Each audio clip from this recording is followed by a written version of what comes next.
En 2022, j'ai décidé de me lancer des défis chaque mois. Et le premier défi de l'année a été en janvier, un défi minimalisme, organisation, tri, rangement, un peu tout ça en même temps.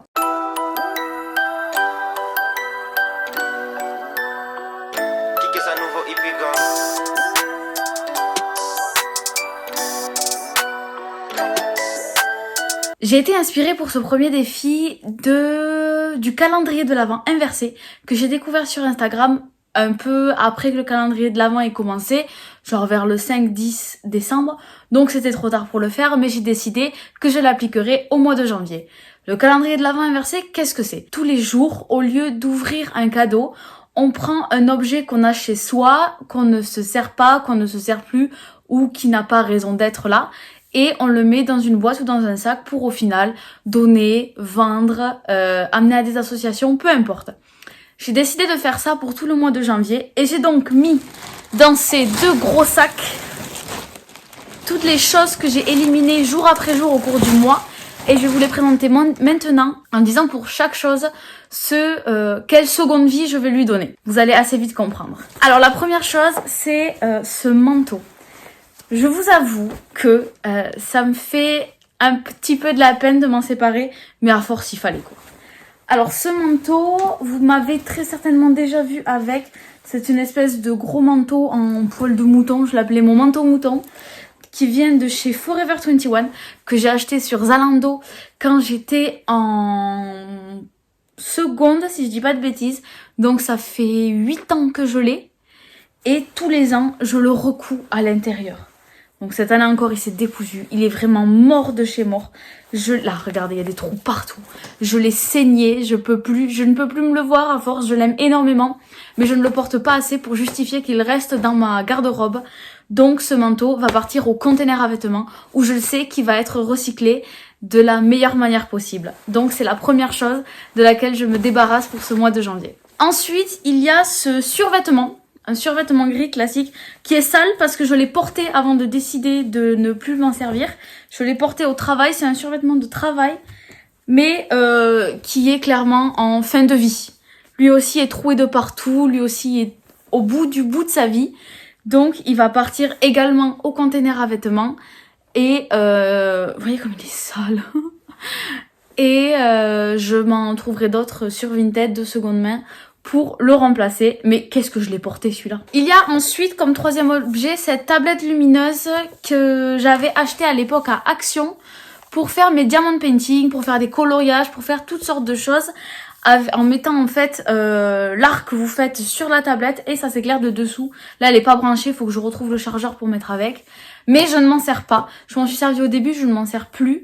Je préfère pour faire toutes ces choses une lumière du dessus qu'une lumière du dessous comme ceci.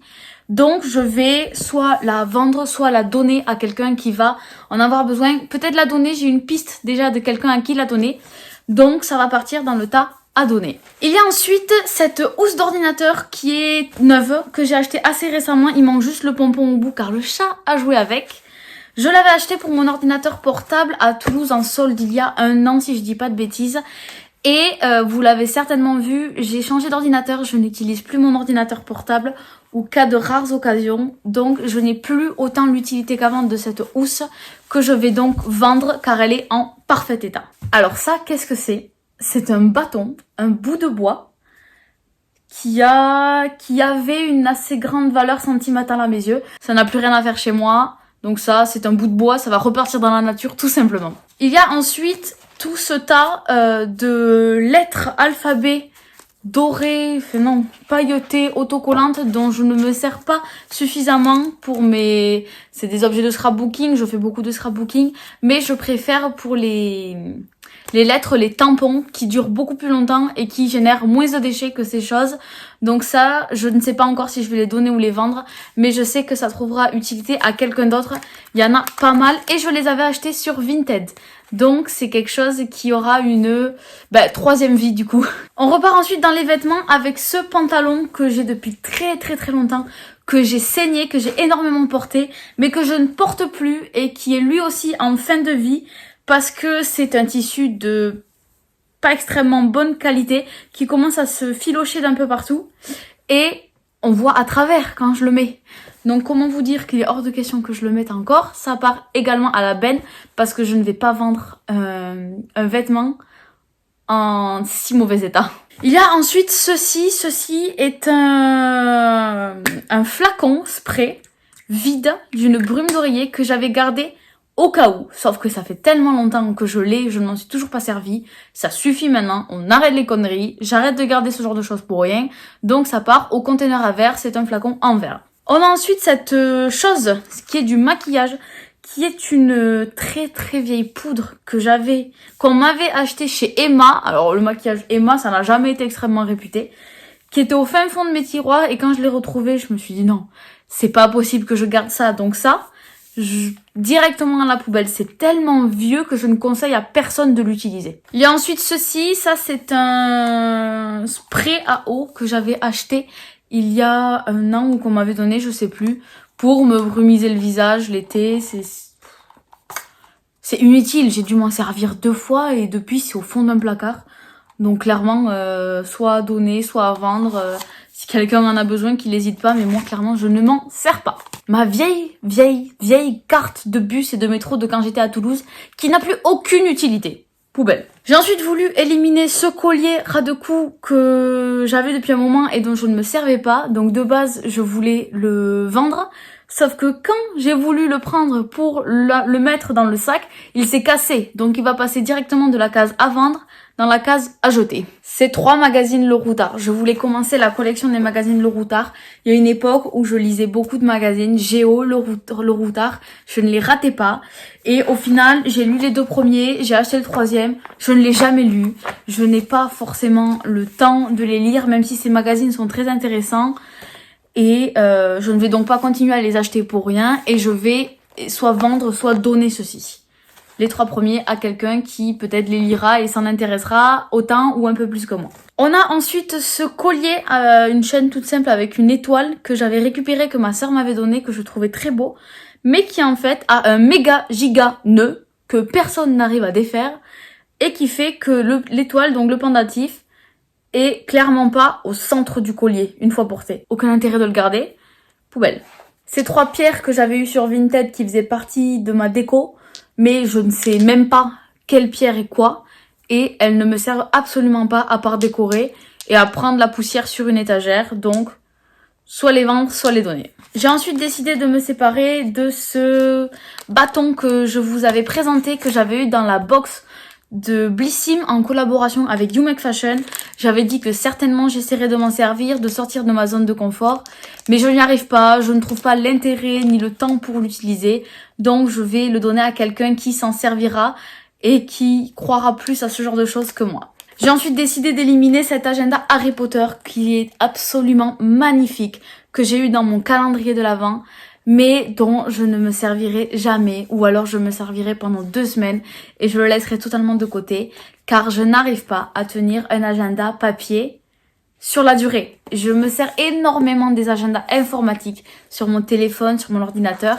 Faut dire que tout est synchronisé, c'est tellement pratique. Donc celui-là est absolument neuf. Je vais essayer de le vendre à quelqu'un qui en aura plus d'utilité que moi. Il y a ensuite ces 2 peluches Disney que j'aime beaucoup, mais je vous avoue que les peluches, j'en ai énormément et ces 2, j'en ai pas besoin. Elles sont neuves, elles ont dû passer 1 mois au fond de mon lit avant que je me décide de m'en séparer. Donc je vais très certainement les donner à quelqu'un dans mon entourage. On a ensuite cette bougie à la citronnelle, très grosse bougie que j'avais achetée à Jiffy ou Action, quelque chose comme ça, dont je me servais à l'appart puisque j'étais en bord du Tarn et que j'en avais pas mal besoin quand j'ouvrais mes fenêtres l'été. Ici, aucune utilité. Je pense que je vais essayer de récupérer le pot qui peut servir à totalement autre chose, mais la bougie en elle-même, je ne vais pas la garder. Elle prend la poussière au fin fond de mon étagère, donc ça sert à rien. Il y a ensuite ces 2 colliers de fleurs qui sont totalement en train de s'emmêler. Bon bref, vous voyez de quoi je parle. Qui sont le genre de colliers de fleurs qu'on a en cadeau en fête de village ou ce genre de choses, qui étaient pareil en train de prendre la poussière et de pendre sur le bord de mon étagère. Eux, je vais pas les vendre, j'ai réussi. Je vais clairement les donner, ça c'est le genre de choses que je mets en cadeau de colis Vinted et une petite attention, une petite surprise en plus, et les gens sont souvent contents d'avoir ce genre de choses. Il y a ensuite ces 2 pendentifs avec marqué merci, qui sont censés être des pendentifs à partager. Ils sont juste noués, que j'ai depuis aussi extrêmement longtemps et qui pendaient avec les guirlandes sur le rebord de mon étagère. Et je vais leur réserver le même sort que pour les guirlandes de fleurs, c'est-à-dire en cadeau dans les colis Vinted. Ça aura plus d'intérêt que sur le bord d'une étagère à prendre la poussière. Un miroir licorne qui partait d'un délire, mais qui n'a strictement aucune utilité dans ma chambre. Je vais le donner à une petite de mon entourage qui est archi fan de licorne, et je sais qu'elle sera très heureuse de l'avoir. Pareil, une petite veilleuse licorne qu'on m'a donnée, qui est une petite LED de toutes les couleurs. Alors oui, c'est très très mignon, mais je vais le donner à quelqu'un comme le miroir qui en aura bien plus l'utilité et qui sera bien plus heureuse de l'avoir que moi. J'ai retrouvé au fin fond de mon placard ce foulard rouge, je crois qu'il date d'un gala de danse ou quelque chose comme ça, et je ne le mets pas. Donc je vais soit le vendre, soit le donner, soit en faire quelque chose, mais je ne vais pas le garder. Ce vernis Essie que j'ai depuis la nuit des temps, je me demande même si c'est pas mon premier vernis Essie. C'est un vernis durcisseur qui aide à faire pousser les ongles. Comment vous dire que mes ongles et moi, bon, je travaille dans l'agriculture quoi. Et donc celui-là, il est pas plein, donc je ne vais pas le vendre et je vais soit le donner à quelqu'un qui s'en servira, soit le jeter, si personne n'en veut. Je vais ensuite vendre ces 2 paires de chaussettes pailletées que j'ai depuis pas mal de temps, mais que je ne mets plus. Clairement, je ne les mets pas, donc je vais les vendre pour que quelqu'un d'autre les mette à ma place. On repart chez les licornes avec ce serre-tête licorne qui pareil partait d'un délire et que je vais donner à la même petite fille dont je vous parlais tout à l'heure. Et cette petite fille a beaucoup de chance puisqu'elle va aussi hériter de mes barrettes licornes. Vraiment, on est parti loin dans le délire là quand même. J'en connais une qui va être heureuse. On a ensuite ces 3... Alors c'est quoi? C'est des potions, on va dire, à base de fleurs de bac que j'ai eu pareil dans la box Blissim en collaboration avec Margot You Make Fashion, que j'avais dit aussi que j'essaierais de me servir, que... Mais non, j'ai essayé. Alors vous voyez, il y en a un qui est ouvert, j'ai essayé une fois, je n'y pense pas, je n'en ai pas l'utilité, ce n'est pas fait pour moi ce genre de choses, donc je vais très certainement également les donner à quelqu'un qui en aura plus l'utilité que moi. Et pour terminer, il y a ces boucles d'oreilles que j'ai eues, pareil, dans le calendrier de l'Avent de cette année-là, et que je ne vais pas mettre car elles ne sont clairement pas mon style. Donc désolée, mais ça sert à rien que je les garde si je ne vais pas les mettre. Donc c'est là, je pense que très fortement que je vais les vendre. C'est terminé, je vous ai montré toutes les choses dont je me suis séparée en ce mois de janvier pour ce défi. J'espère ne pas m'être trompée, qu'il y a bien 31 articles. J'ai bien aimé faire ça, je vais pas non plus le faire tous les jours de toute l'année parce qu'à force je vais vider ma chambre. Mais de temps en temps je trouve que c'est pas mal, ça permet de se rendre compte qu'on a des choses en trop. Même si je fais beaucoup de tri assez régulièrement. Des fois je prends un meuble, je le trie entièrement. Mon armoire je range et je trie mes vêtements. Ça arrive régulièrement. Mais de temps en temps de se mettre des petits objectifs comme ça avec une chose par jour à enlever pendant un mois. Je trouve que c'est pas mal, ça épure un peu, ça m'a beaucoup épuré ma déco surtout. Mes étagères, mon étagère principale. Et ce sont beaucoup de choses qui vont être données, donc qui vont faire plaisir à d'autres personnes. Et je pense très certainement que je recommencerai ça. Peut-être pas tout de suite, mais pourquoi pas au mois de janvier l'année prochaine. Qui sait? Dans tous les cas, je vous tiendrai au courant. J'espère que cette vidéo vous aura plu. J'espère qu'elle vous aura peut-être aidé et donné envie de relever ce défi avec moi. Si vous le faites, n'hésitez pas à me le dire. N'hésitez pas à me dire si ça a été aussi dur ou pas pour vous. Pour moi, je vous avoue que ça a été assez simple. Dès que j'ai eu l'idée du défi en tête, j'ai commencé à avoir des idées de choses à supprimer autour de moi. Et au fur et à mesure des jours, c'est venu totalement naturellement. Donc je suis assez contente de moi. Je continue mes défis de 2022. Je ne vais certainement pas tous vous les présenter en vidéo. Par exemple, mon défi de février, qui est un défi de faire du sport 2 fois par semaine, je vous le partage en story. Je n'ai pas encore décidé quel défi je ferai pour le mois de mars, mais c'est sûr et certain que vous suivrez mes avancées, soit en story Instagram, soit en vidéo YouTube. En attendant, je vous dis à très vite.